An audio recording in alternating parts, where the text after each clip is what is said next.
We're doing a nighttime Cliff's Corner. I'm in Washington Square Park. This is not Washington Square Park. This is Hudson River Park. I'm by the George Washington Bridge, not George W. Bush Bridge by 181st Harlem. And let me just tilt it this way. Make it like this. There we go. So today I want to talk to you about something that happened to me the other day that was so amazing. Like, I had a piano consultation with somebody from LA, Asian kid, talented pianist. And when was this? This was like maybe a couple days ago, like 2 days ago. And I had the consultation. It was for my boot camps and my coaching and all that good stuff.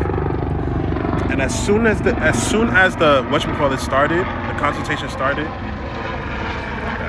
You see it? As soon as that piano consultation started, he was like, "Yo, I can't believe it's you."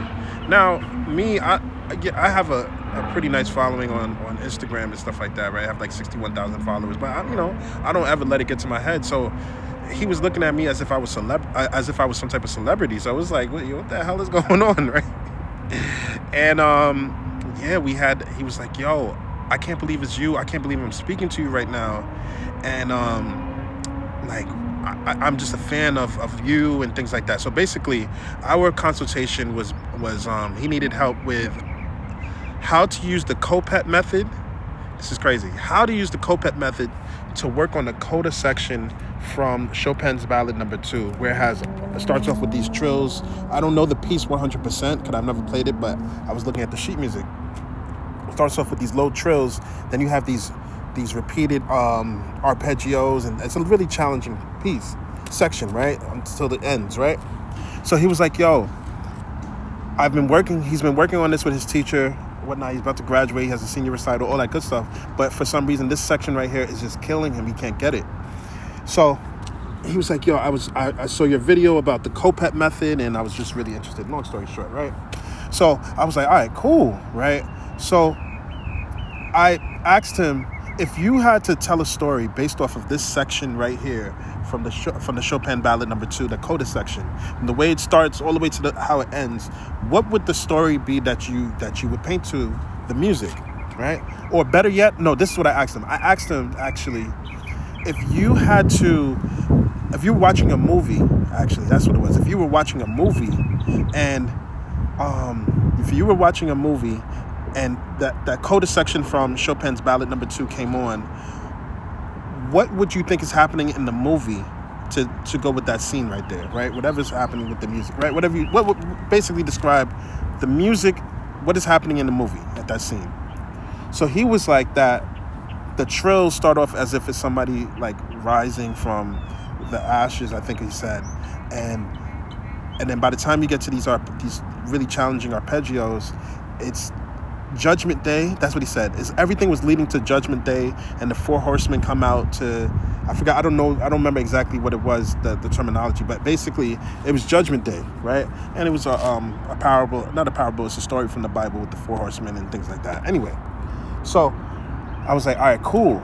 Now, what I want you to do is, I want you to play it exactly how you just came up with the story. I want you to play it using this COPET method, composer-oriented piano expression technique method. So I'm listening to him play it, and instantly he was able to get that section right there, right? Because of the fact that when you use storytelling to really depict the pieces that you're playing, Lord have mercy, I hear you singing. Tweet, tweet, tweet, tweet, tweet, tweet, tweet, tweet, tweet, tweet, tweet, tweet, tweet. So when you use, come on, rude. So when you use the COPET method and basically telling a story based off of what you're playing, it makes everything much more easier to play. You know what I'm saying? And so when he described everything and he started practicing using this COPET method, instantly he was able to get what the coda section from the Chopin Ballad Number 2. Now, he asked me to do to use my own COPET method. So right now I'm currently learning the Liszt Mazeppa, right? And I asked him, do you know the meaning behind the Mazeppa? What's the story? It's by Victor Hugo. It's a poem by Victor Hugo that depicts a nobleman that was accused of having an affair with somebody. He was strapped to horses and then was just going through the jungle like that. And the music is supposed to describe everything that he's feeling. After he survives, he becomes, I think, head a general or something like that, right? So he understood what the story was because he knows about the Mazeppa. But I was like, you know what? I want to put my own twist to it, right? So the section where you have all those beast octaves, right, that so many people just run through and all that and show the brilliance of their technique and things like that, right? I basically saw the story of a kid in school. He just gets out of school, right? And I start playing off the octaves, right? He is headed home and he runs into his bully, right? So the bully's bothering him. And just when the bully's about to beat him up, his brother comes out of nowhere to save him. And I'm playing everything. I'm playing all the octaves and stuff like that. And then, the bully beats up the brother beats up the bully, all happy day, right? And I basically used that story to help to using the COPET method to basically play these type of octaves, right? Then he asked me to give him another example. So I was like, okay, so let's say, for example, we are working on scales, right? And what people don't know is that every single scale has a color that's attached to it and an emotion that's tied to it as well, right? So if we're working on scales this week, what we're going to do is, okay, we're going to choose a scale, right? Or no, you're going to come up with your story first, right? Short story or something personal that happened to you, right? And then you're going to choose one of these scales that depict that story, right? And once you have your scale, we start drilling. Okay, we learn how to play the scales. If you don't know how to do the specific scale, let's say it's A major, what fingers do you have to use? Okay, I give you the fingers. I give you exercises, dotted rhythms for sure, and all these different things. And then now it's time to have fun with creating with these scales, and that's using your storytelling, using the COPET method. So what ends up happening is this.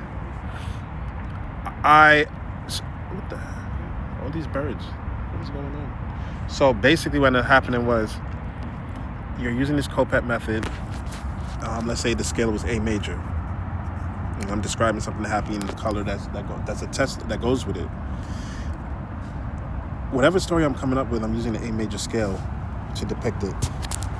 And how do I explain it? So now we're also tying in expressive playing, right? Let's say something very lyrical. I'm not sitting at a piano right now, so I can't really describe it. But verbally, I got you. When it comes to expressive playing, it's your touch on the piano.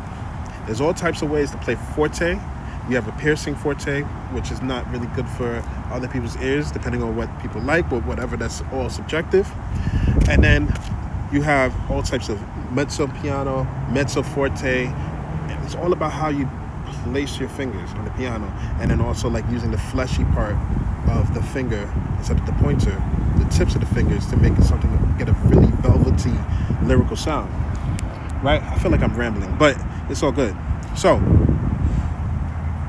that's why we use the COPET method. I basically did the whole entire thing for him using scales, right? Then I did another exercise with him using arpeggios, right? Then we went back to pieces like, so I was explaining how me using the COPET method, if I was to play Chopin's Opus 10 number 1, is it supposed to be as fast as people play it? Or can I depict it how I want to depict it? Of course, within reason, right? So I, using my COPET method, played the Chopin Etude Opus 10 number 1 at a slower tempo because I don't know it fully or anything like that, right? And the story that I came up with, from what I remember, is, a kid is always kids, right? What did I say? A kid is just waking up on, I think, Christmas. Yeah, that's what it is. You wake up on Christmas, right? And running up and down the hallway, because if you think about it, that's what the Opus 10 number 1 etude is, going up and down the piano with your right hand. You have, octaves in the left, keeping the melody, right? So this kid is super happy, and right. So I came up with that story, and I showed him how to use the COPET method to play that piece. Then we started talking about other pieces. But one of the highlights, the main highlights of our meeting, of our consultation that I had with Jacob, he was explaining to me that, what is he explaining? He was explaining to me that in the classical world today, and this is something that I stand on, the classical world is all about how fast you can play, right? The competition circuit, it's about how fast you play. It's rarely about your artistry, right? And then once he said that, I was like, oh, somebody finally gets it, right? Well, I'm not acting like nobody gets it, but there's a lot of people who push back on my method of teaching. And so I was like, yeah, that's exactly how I feel. That it's not about how fast you play, okay? Everybody interprets music so many different type of ways because this is music that is hundreds of years old. The pianists back then are not the musicians that are today, right? Everything is so interpretive. And then we talked about, and I brought up this point, the subjectivity of music. It's so beautiful. It's so amazing because everybody has their own thing. Everybody has their own ideas, right? But then there's, on the flip side of it, there's people who's going to judge you. There's people who's going to say shit about you. There's going to be people who can't see your vision, right? And then what ends up happening is you decide that it's okay to let other people's opinions take you off of what the hell is going on? Take you off of what you believe here and here, right? Whether it's your music, whether it's this piece or that piece. No. You can't do that. You cannot do that, right? You don't want to be a clone of somebody else. You want to have your own individuality as a musician, as a pianist, as a human being. We don't like people who copy other people in real life, in our everyday life. Why would we want to copy somebody else's interpretation of music, right? And now, all of us are judgmental in some type of way, right?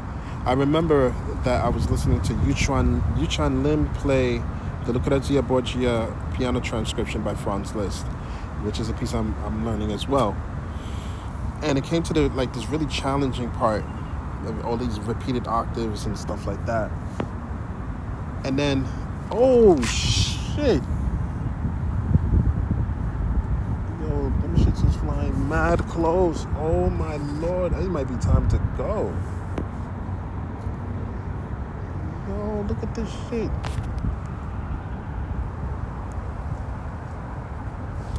That's crazy. I almost got slapped in the face by a bird.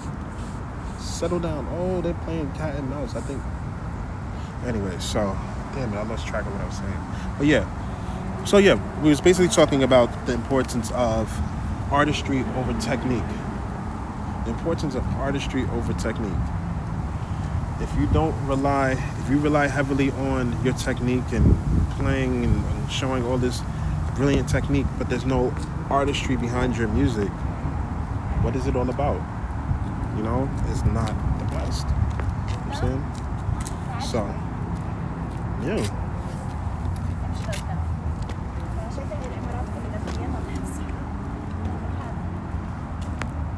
Yeah, like if your music is all about your technique and showing this and showing that, and no musicality behind what you're playing, it makes you sound empty and hollow. Another thing I was explaining in the consultation to the dude was that, like, if you, what did I say? Oh, okay. We were talking about Rachmaninoff, right? And Rachmaninoff, this is what we're talking about. Okay, gotcha. Here we go. So, we do not have historical recordings of Liszt, Chopin, Mozart, a lot of the great composers, right? We may have guesses or estimates of how they played their music, but there's no right way to play their music, right? So why are we so hell-bent on when somebody plays it differently, right? Of course, within reason, You know, you're not gonna play Chopin's. I mean, you're not gonna play Mozart's. Sorry, you're not gonna play Beethoven's Moonlight Sonata first movement, quarter note of 8,000. No, you're not gonna do that, right? You're gonna play it because of the meaning behind that piece at its perfect tempo, or maybe a little bit slower, depending on what you hear here and here, right? But you're not gonna speed it up.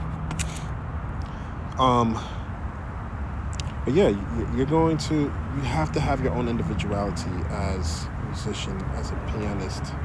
And that's what the COPET method is all about.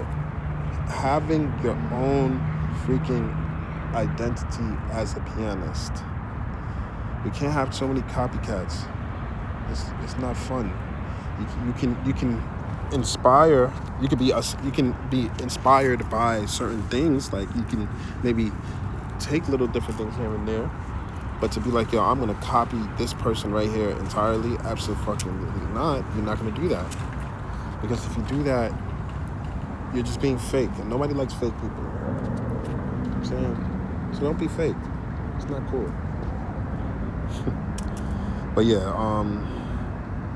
it's getting late. It's 8:55. I'm about to head home, and yeah. So thank you so much for tuning in. This was another episode of Cliff's Corner, COPET Method. Later.